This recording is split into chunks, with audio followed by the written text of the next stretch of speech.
Bonjour à tous, on se retrouve pour une nouvelle vidéo sur la chaîne Texama, cette fois-ci pour un nouveau guide d'achat. Et cette fois-ci, on va parler d'écran. C'était un sujet très populaire justement lors des derniers guides d'achat. Donc j'ai commencé à faire des recherches, tout ça pour vous présenter selon moi les meilleurs écrans. Donc dans la description, vous aurez déjà des liens vers chaque écran. Je tiens à préciser que c'est des liens affiliés avec LDLC, donc je touche un petit pourcentage. Donc ça permet de soutenir la chaîne. Après, évidemment, vous achetez là où vous voulez. Euh, je vais classer les écrans par aussi utilisation. Donc on aura, bon, il y en a un qui est tout seul, ça va être l'écran pur affichage, vous le verrez après. Il y aura ceux pour le jeu, ceux pour la bureautique graphisme, mais après je vais pas montrer d'écran professionnel parce que je vais être très honnête, je ne m'y connais pas assez pour recommander des écrans professionnels parce qu'un écran professionnel, de toute manière, ça coûte 1000-1500 euros. Donc si vous avez ce genre de budget pour un écran pro, allez voir des vrais pros pour vous conseiller. Et puis, je vais aussi vous recommander des écrans ultra-wide. Donc, les écrans ultra-wide, si vous ne savez pas, c'est des écrans très larges. Donc, ils sont en 21/9 bien souvent. Et ça vous permet de, par exemple, avoir quelque chose de plus immersif, bien souvent dans les jeux. Mais ça peut être aussi utile pour la productivité parce que vous pouvez mettre plusieurs écrans, enfin plusieurs fenêtres l'une à côté de l'autre. Donc voilà, vous avez tout dans la description si vous voulez sauter directement vers le budget qui vous intéresse. Ou sinon, ben là, je vais faire utilisation par utilisation, budget par budget. Alors, avant d'attaquer la catégorie jeux vidéo, il faut que je précise quelques termes que je vais utiliser. Je vais souvent parler de la résolution, simple et efficace, ça je pense que vous comprenez tous. Plus la résolution est haute, plus il y a de pixels affichés à l'écran, mais se dire qu'aussi il faudra un meilleur PC pour afficher. Si c'est juste pour la bureautique, c'est pas très grave, mais si c'est pour les jeux vidéo, ce sera très important. Je parlerai aussi de taille d'écran en pouces. Donc, un écran normal serait 23 pouces, vous avez des 27 pouces et aussi 32 pouces, voire carrément 34 pouces qui seraient les plus gros écrans. Au-dessus, bah, je veux dire, achetez une TV si vous faut quelque chose d'au-dessus. Et puis on va parler aussi d'un truc très important, c'est le type de dalle. Il existe, on va dire, trois grands types de dalles pour un écran d'ordinateur. Vous avez IPS, qui est meilleur pour tout ce qui est un peu production, pour afficher une belle image. Pour regarder des films, c'est parfait, par exemple. Vous avez les dalles TN, qui elles sont plus orientées jeux vidéo. Elles sont très rapides, c'est-à-dire qu'elles ont très peu elles mettent très peu de temps à afficher une image et tout ça, donc c'est parfait pour les jeux vidéo justement. Puis vous avez les dalles VA qui sont basiquement des dalles IPS moins chères. Donc elles ont à peu près les mêmes qualités que les dalles IPS, elles sont des fois un petit peu plus rapides quand même, donc elles peuvent convenir pour les jeux. Après évidemment, ça c'est de manière générale. Des fois vous avez des très bonnes dalles TN qui sont aussi bonnes niveau couleur que des dalles IPS, donc je tiens à le préciser. Aussi, il y a un dernier truc qu'on verra souvent, c'est je parlerai de FreeSync ou G-Sync. FreeSync et G-Sync, c'est des technologies qui permettent à votre écran de travailler avec votre carte graphique pour faire en sorte que le taux de rafraîchissement, donc le taux de rafraîchissement, c'est le nombre d'images que vous voyez à la seconde sur votre écran, et elle travaille en fait avec cette technologie, votre écran et votre carte graphique travaillent ensemble pour que le taux de rafraîchissement soit le même sur les deux, on va dire, périphériques, et comme ça vous permet de ne pas avoir des fois de ce qu'on appelle du screen tearing, c'est quand vous avez une image qui commence à s'afficher, mais vous aviez l'ancienne image toujours affichée.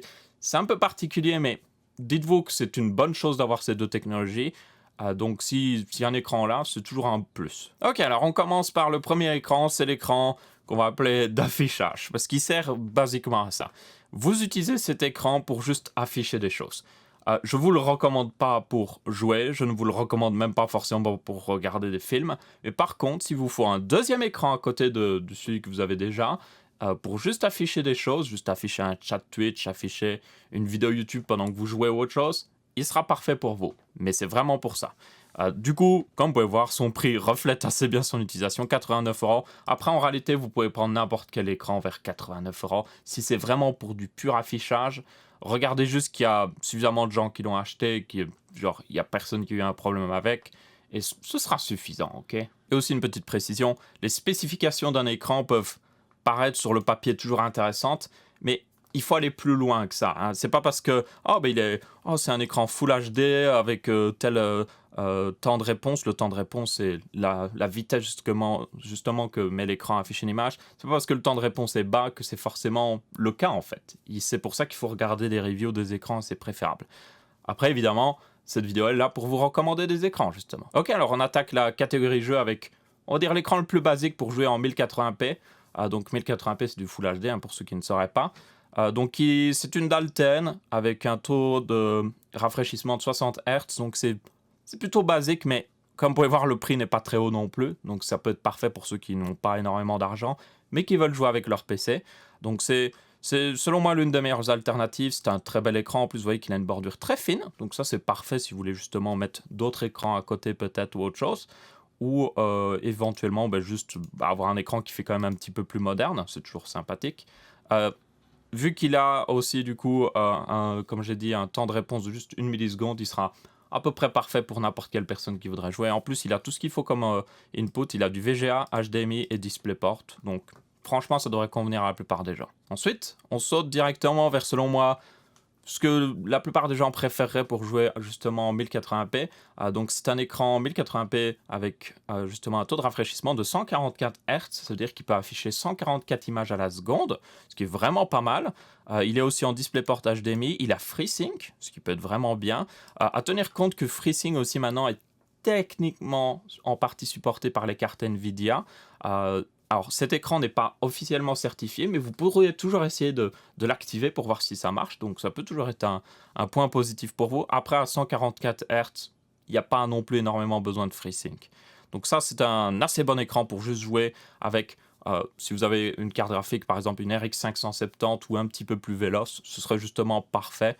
Vraiment un très bon écran 1080p. En plus, comme vous pouvez voir, le prix est assez honnête, 210 €. Maintenant, on arrive selon moi au meilleur écran pour la plupart des gens en 1440p parce que c'est un écran 144 Hz.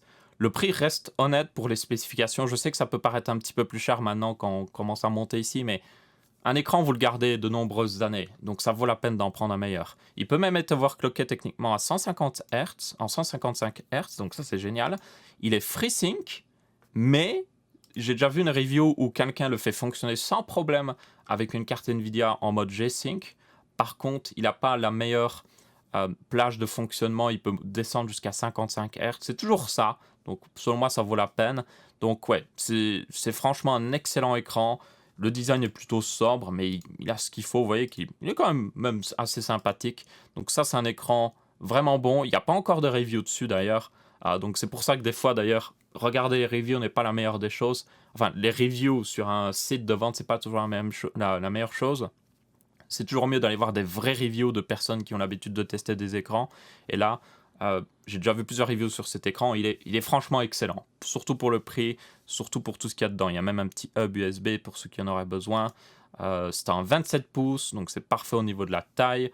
Parce que, évidemment, vous pouvez descendre à du 24 pouces. Mais selon moi, franchement, c'est un excellent écran. Et je pense que c'est un que je recommanderais le plus à ceux qui veulent jouer en 1440p. Surtout que le 4K, c'est juste genre.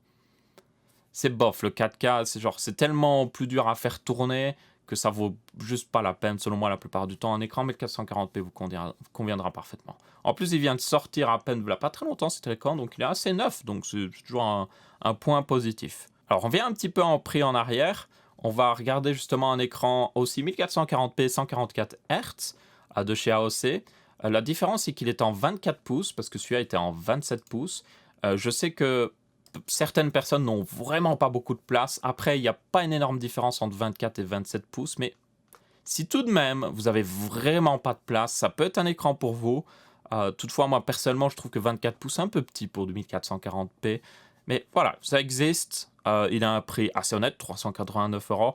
Mais selon moi, le Dell est de meilleure qualité et est une meilleure offre, surtout qu'il est à peine plus cher et vous aurez un écran plus grand. Mais pour ceux qui n'auraient pas de place, ça peut être un écran parfait. Et encore une fois, Dalten, 1 milliseconde, 144 Hz, il a à peu près tout ce qu'il faut. Il a même un mini hub USB 3, donc franchement, un très bon écran. Alors j'inclus aussi ce modèle pour ceux qui en auraient vraiment besoin. C'est un écran 24 pouces, 144 Hz encore une fois, sauf que lui, il est compatible G-Sync. Vraiment, il a le module G-Sync. Donc pour ceux qui en auraient vraiment besoin, ça existe. Mais c'est un peu plus cher, comme vous pouvez voir. Donc voilà, c'est très spécifique. Et de même avec cet écran, je l'inclus parce qu'il est G-Sync, basiquement, c'est vraiment ça. 27 pouces, encore une fois, 144 Hz, mais vous voyez le prix. Le module G-Sync coûte très cher. Hein. C'est pas la faute d'Asus ici, c'est vraiment le module G-Sync qui coûte cher. Mais si vraiment il vous faut ce module G-Sync, vous pouvez le prendre, mais honnêtement, comme j'ai dit, le Dell est vraiment pas mal. Il vous conviendra la plupart du temps, mais voilà, s'il vous le faut, ça existe. Et on va d'ailleurs en arrêter là sur la catégorie gaming, on va pas aller plus haut au niveau spécification. Il existe des écrans 4K 120 Hz que vous pouvez prendre pour 2 000 €, mais très honnêtement, je vais vous le dire vraiment, selon moi, ça ne vaut pas la peine, OK? Ils coûtent très cher parce qu'ils sont vraiment neufs, OK? Les écrans 1440p, ce qui est bien, c'est comme ils existent depuis pas mal d'années, ils sont vraiment pas trop chers pour les spécifications. Les écrans 4K, haut taux de rafraîchissement et tout ça, ça vaut juste pas la peine. Moi, je vous dirais, gardez votre argent, achetez le meilleur carte graphique, ou mettez l'argent de côté pour plus tard et achetez à ce moment-là, parce que pour le moment, ça ne vaut juste, selon moi, pas la peine. Ça coûte beaucoup trop cher. Ou alors, éventuellement, vous pouvez regarder à l'alternative des écrans ultra-wide. Donc, c'est des écrans beaucoup plus larges qu'on verra justement vers la fin de la vidéo. Vous avez évidemment la table des matières dans la description si vous voulez sauter vers cette partie-là. Là, ça peut être une bonne alternative pour vous, pour ceux qui voudraient plus de résolution, mais pas non plus du full 4K qui est lourd à faire tourner. Du coup, on se lance directement dans la catégorie bureautique, film, un peu graphisme, il n'y a aucun problème, mais graphisme amateur, je dirais pas professionnel, je vais être très honnête, si vous êtes professionnel, voilà, allez voir un professionnel pour avoir des vrais conseils là-dessus. Vous pouvez regarder dans la gamme des Dell Ultra Sharp ou aussi des Asus Pro Art, ce serait certainement votre meilleur choix. Mais moi, je ne vais pas en traiter parce que ce n'est pas mon meilleur sujet, c'est pas ce que je maîtrise le mieux.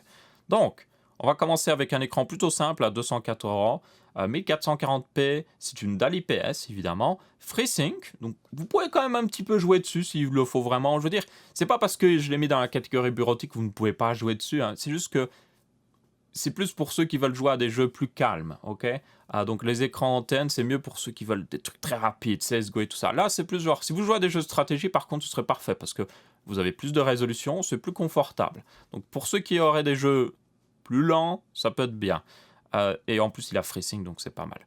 Il a tout ce qu'il faut, c'est un 31,5 pouces, ça peut paraître un peu grand, mais je trouve que si vous faites de la bureautique ou autre chose, ou si c'est pour regarder des films justement, ou juste justement jouer à des jeux de stratégie ou des jeux qui sont lents, en général, les jeux plus lents, c'est des jeux qui sont plus beaux, ou en tout cas, où vous voulez plus de surface d'affichage, donc ça peut être bien justement avoir un écran aussi grand, donc c'est pour ça que je l'ai inclus. En plus, il est vraiment bon pour le prix et tout ça, il a tout ce qu'il faut, donc why not? Ensuite, on saute directement. Alors, je vais être très honnête, j'en ai pas énormément inclus ici, parce que selon moi, si on passe à la catégorie 4K, le mieux, si vous regardez des films, c'est d'acheter une TV 4K, ok? Donc, je l'inclus quand même, mais voilà un modèle de chez LG, justement en 4K, ok? FreeSync aussi, 60 Hz, DAL IPS évidemment. Il est certifié HDR, mais c'est pas le vrai Full HDR. Je tiens à le préciser, c'est du pseudo HDR, donc partez du principe que c'est pas du vrai HDR. Et c'est un excellent écran 4K. Il y en a des moins chers, mais celui-là a un très bon rendu des couleurs et tout ça, donc c'est pour ça que je le recommande. Et il a aussi un design assez sympathique, donc c'est toujours un point positif. Mais bon, 469 € évidemment. Vous pourriez jouer dessus, mais encore une fois, je vous le dis, 4K c'est dur à faire tourner, donc ce serait plus pour les jeux plus lents ou stratégie ou ce genre de choses. Mais voilà, pour moi, ça peut être un bon écran par contre pour ceux qui font des créations et tout ça. Toutefois, il est en 27 pouces, donc 4K en 27 pouces, c'est très petit niveau pixel. Hein. Vous allez devoir certainement augmenter dans Windows, il y a des paramètres pour augmenter la taille des fenêtres selon la résolution, donc il faudra certainement l'augmenter. Et on passe enfin au dernier écran que je vais recommander dans cette catégorie, qui est mon écran actuel d'ailleurs. C'est un écran 4K, toujours encore une fois, il n'est même pas certifié FreeSync celui-là. IPS, il a un taux de réponse honnête, si vous voulez jouer un petit peu de jeu, jouer un petit peu dessus, voilà, j'arrive à parler. Personnellement, je joue un peu dessus, mais je vais vous le dire directement, ne jouez pas à des jeux genre hyper nerveux ou autre chose dessus, c'est vraiment plus pour les jeux tranquilles.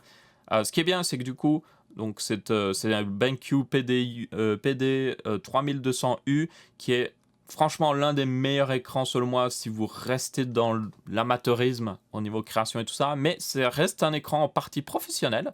Parce qu'il a un très bon rendu de couleurs, il a différents modes pour justement différents programmes de création assez avancés. Il a un lecteur de carte SD directement intégré, ça peut être bien pour le photographe, c'est même toujours génial. Il a un très bon pied aussi, même si moi personnellement je n'utilise pas. Il a même un KVM intégré, pour ceux qui savent ce que c'est. En gros, le KVM, c'est un truc qui vous permet de... vous avez deux câbles USB qui vont dans l'écran, et comme ça, tout ce qui est branché en USB dans l'écran, en fait, vous pouvez le changer d'un câble à l'autre. Donc vous pouvez le changer d'un PC à l'autre. et vous avez un bouton pour facilement changer ça. Donc personnellement, moi j'utilise pour changer de mon clavier et ma souris sur mon PC principal et je le change vers mon PC, vers ma table de bench. Comme ça, j'utilise toujours le même clavier et la même souris, mais j'ai juste appuyé sur un bouton pour switcher, ce qui est très pratique. Mais après, évidemment, comme je dis, là, c'est plus un écran pour les pros ou autre chose, mais il a un excellent rendu de couleur. Franchement, c'était un très bon écran. Il y a une nouvelle version qui est sortie, qui est certifiée HDR, sauf que c'est encore une fois du pseudo HDR. Donc personnellement, je préfère celle-là, surtout que celle-là, le lecteur de carte SD, tout ça, donc il est vraiment bien pour ceux qui font de la photographie, je dirais. Si vous pouvez avoir toutefois une petite sonde pour le calibrer encore mieux, ce serait génial. Mais bon, voilà. Donc j'arrête là au niveau de ces catégories. Si vraiment vous êtes full en mode je veux un énorme écran pour regarder des films, acheter une TV. Je ne ferai pas de guide d'achat de TV, c'est pas trop mon domaine. Si vous êtes un pro par contre aussi, allez voir plutôt des vrais pros qui peuvent vous conseiller. Personnellement, c'est le plus haut que je peux vous conseiller avec un peu de confidence au-dessus. Voilà, débrouillez-vous. Ok, maintenant on va finir dans la catégorie ultra wide. Donc les ultra wide, c'est des écrans 21 neuvième bien souvent. Donc 21 neuvième. Donc le format d'ailleurs, un écran habituel, c'est 16 neuvième. Ça veut dire que vous avez un ratio de 16 pour 9. Ok, c'est un peu efficace. Donc là, c'est un ratio de 21 pour 9. C'est le même ratio que les films. Donc si vous regardez des films avec des bandes noires, c'est en 21 neuvième en fait le film. Donc ça peut être bien pour ceux qui aiment bien regarder des films et qui ne veulent pas de bandes noires. Surtout que ça permet d'avoir une plus grande image sans pour autant que l'écran soit vraiment plus grand. Surtout en hauteur, vous économisez pas mal. Vous voyez qu'ils sont plus larges, quoi. Donc, il y a plusieurs choix. Au début, on a surtout au niveau de la résolution, c'est un peu particulier. Là, c'est du 2560 par 1080p. Donc, vous pourriez dire, ah, c'est du 1080p. Non, c'est plus large. Donc, il faut en tenir compte. Donc là, c'est un écran IPS. Donc, c'est pas le meilleur pour jouer, mais vous pourriez éventuellement jouer vu qu'il est FreeSync. Il ne devrait pas être trop dur à faire tourner. Il est même moins dur à faire tourner qu'un écran 1440p parce qu'il a moins de pixels en hauteur. Donc, vous pourriez avoir une assez petite carte graphique, une RX 570, une GTX 1060 serait parfaite pour tourner à fond. Et il est juste genre, c'est l'entrée de gamme ici. Vous voyez, 199 €, c'est vraiment pas cher pour de l'ultra wide. Après, évidemment, il y a mieux. Du coup, on passe justement à mieux.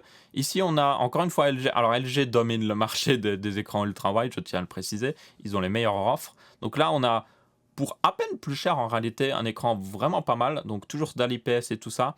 Certifié HDR. Encore une fois, c'est pas le full HDR, c'est du pseudo HDR. FreeSync. Il a tout ce qu'il faut. Il a un design plus classe, selon moi, beaucoup plus propre et tout. Il fait moins cheap. Il est mieux équilibré niveau couleur. Donc il a la même résolution, mais il est mieux au niveau couleur, donc ça pourrait être vraiment parfait. Je pense que c'est un très bon choix pour beaucoup de gens, surtout vu le prix, pour, encore une fois, juste un petit peu jouer en ultra-wide, ou alors juste faire des choses, regarder des films, ou même produire des choses dessus, parce que c'est parfait d'avoir un écran aussi large. Ensuite, on passe à un modèle de chez Samsung, qui est l'un des moins chers en 1440p 21 neuvième, donc c'est du 3440 par 1440p. Encore une fois, IPS, une dalle VA. Ah non, c'est une dalle VA, justement. Donc, c'est du pseudo-IPS, on va dire. Mais ça permet d'avoir quand même une bonne qualité d'image et aussi un écran qui est pas trop lent. Il est FreeSync. Il a à peu près tout ce qu'il faut. Je le recommande surtout parce que c'est l'un des moins chers en 1440p pour ceux qui veulent vraiment du 1440p. Donc, voilà. Mais après, tenez compte qu'un écran avec autant de pixels est plus dur à faire tourner qu'un écran 1440p. Il est moins dur à faire tourner qu'un écran 4K, mais il vous faudra quand même une bonne carte graphique, donc c'est pas forcément le meilleur pour jouer. C'est plus là pour la pure production ou vraiment regarder du contenu dessus ou autre chose, ça peut être génial pour vous. Et puis finalement, on va pas aller plus haut, on a un modèle de chez MSI qui est vraiment très sympathique. Alors encore une fois, voilà, on va avoir l'exemple parfait de pourquoi des fois il ne vaut mieux pas regarder les specs. Parce que selon les specs, il a un taux de réponse de 8 millisecondes, ce qui peut paraître beaucoup plus haut que la plupart des écrans qu'on a vus jusque maintenant. Mais selon les reviews, il est honnête. Okay, c'est pas le meilleur niveau taux de rafraîchissement parce que ça reste une dalle VA, donc techniquement un peu IPS. Elle est même incurvée d'ailleurs, ce qui est mieux avec un écran de cette taille-là, comme ça il est plus autour de vous. Il est à 100 Hz, FreeSync. Il a tout ce qu'il faut qu'input DisplayPort et HDMI. Il a un design genre sobre, on va dire. Il y a tout ce qu'il faut en tout cas. Et franchement, c'est vraiment, selon moi, un bon écran 1440p pour le jeu. Donc là, par contre, il vous faudrait quand même une bonne carte graphique. Je vous recommande d'avoir au moins une RTX 2060 si vous voulez le faire tourner dans des conditions acceptables en tout cas. et il serait vraiment parfait pour ce genre d'utilisation. Vous pouvez toutefois l'utiliser un petit peu pour la création et tout ça. Ça ne devrait pas être trop dégueu, mais selon moi, il est plus orienté pour vraiment pour le jeu vidéo. euh, et c'est vraiment son utilisation. Alors, il y a d'autres écrans, encore une fois, 21 neuvième qui existent. Vous avez des écrans en 1080p 21 neuvième pour le jeu, mais selon moi, ils sont très chers pour ce que c'est. Donc, je ne les recommande pas personnellement. Vous avez aussi du coup des écrans encore plus ultra wide qui sont en 32 neuvième, oui, qui sont donc, c'est en gros, c'est comme si vous mettiez deux écrans 16 neuvième l'un à côté de l'autre, hein, pour information, ce qui est logique parce que 32 neuvième, 16 neuvième, hein, le calcul est facile. Donc cela, ça existe, mais personnellement, je trouve qu'ils coûtent cher pour ce que c'est, donc je ne vous les recommande pas vraiment. En plus, la plupart des jeux vont avoir du mal à supporter. Déjà, ce genre d'écran 29e, pas tous les jeux supportent. Il y a certains jeux qui zooment sur l'image pour faire un faux effet 21 neuvième ou autre chose. Là, le 32 neuvième, bonne chance pour le faire supporter. Euh, le seul cas d'utilisation que je vois pour un écran 31 neuvième, mais j'en mettrai pas de toute façon dans cette vidéo, c'est si vous jouez à des simulations de jeux de voiture, surtout Project Cars, qui supportent pleinement ce genre d'écran. Mais bon, c'est très spécifique, donc voilà. Et en plus, il coûte cher. Et d'ailleurs, je ne recommanderais pas d'autres écrans 1440p plus chers que celui-là, parce que selon moi, j'en ai un, il est excellent, mais c'est genre, comme c'est une nouvelle technologie, c'est vraiment des trucs qui viennent à peine de sortir, ça coûte cher pour ce que c'est, et ça vaut juste pas la peine. Donc le modèle MSI est certainement votre meilleur choix, sans pour autant tomber dans la folie, on va dire. Et donc voilà, c'est à peu près tout pour cette vidéo. J'espère que vous avez bien apprécié toutes ces recommandations. Si vous avez des commentaires ou autre chose sur certains écrans, n'hésitez pas à les laisser, c'est toujours appréciable si vous avez des retours ou autre chose. Si par exemple vous avez des retours sur des écrans FreeSync qui supportent peut-être déjà G-Sync, ça peut être toujours génial. Encore une fois, vous avez tous les liens dans la description, c'est des liens affiliés, donc je touche une petite partie dessus. Si vous voulez soutenir la chaîne, après, évidemment, achetez là où vous voulez. Si vous regardez cette vidéo dans le futur, que certains liens ne sont plus valides, vous avez toujours le nom des écrans toujours affiché à l'écran sur la vidéo, donc vous pouvez toujours copier. Vous pouvez toujours taper ce nom-là et le trouver sur un autre site certainement, mais je dirais que cette vidéo a une date de péremption de 6 mois par rapport à sa sortie. D'ici 6 mois, il y aura certainement des meilleurs écrans, donc tenez-en compte. Dans tous les cas, merci à tous. Si cette vidéo a été très utile pour vous, n'hésitez pas à laisser un petit pouce bleu, n'hésitez pas à la partager si vous connaissez d'autres personnes qui ont du mal. En attendant, vous pouvez aussi vous abonner à la chaîne si ce n'est déjà fait, et on se retrouvera pour une prochaine vidéo ou un prochain guide d'achat. D'ailleurs, n'hésitez pas à laisser des suggestions dans les commentaires pour un prochain guide d'achat. Ciao à tous!